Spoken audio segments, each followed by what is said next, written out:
আসসালামু আলাইকুম আসসালামু আলাইকুম ওরহমতুল্লাহ। রাওনা ক্লাসরুমের পক্ষ থেকে আপনাদের সবাইকে স্বাগতম।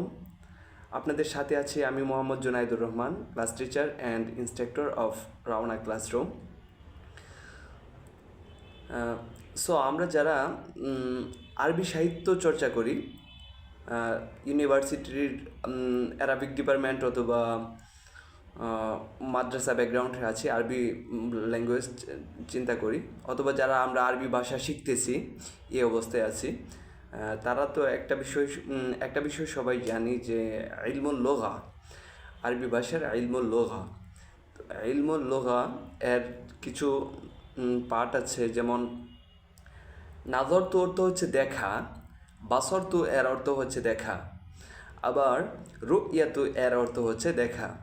নাজর তু আমি দেখলাম, বাসর তু আমি দেখলাম, আর রুইয়াতু রাআইতু আমি দেখলাম।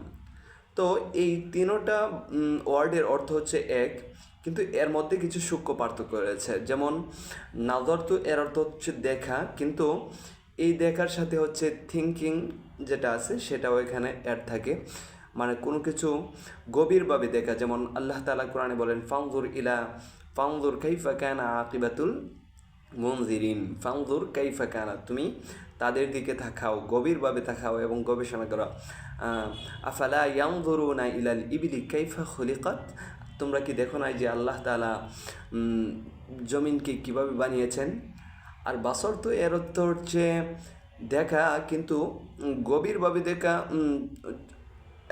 এবং বাসর তো এর অর্থ হচ্ছে বিবেচনা করা, সাথে বিবেচনা করা।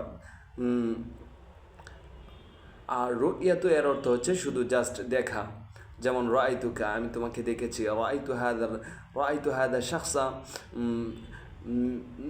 হিনা মাররা আলাইয়া, যখন সে আমার পাশ দিয়ে যাচ্ছিল তখন আমি দেখেছি। সো আপনারা যারা আমার এই ভিডিও দেখে উপকৃত হয়েছেন, আমার চ্যানেলটিকে সাবস্ক্রাইব করবেন, পাশে থাকা বেল আইকনটি বাজিয়ে দেবেন। আসসালামু আলাইকুম ওয়া রাহমাতুল্লাহ।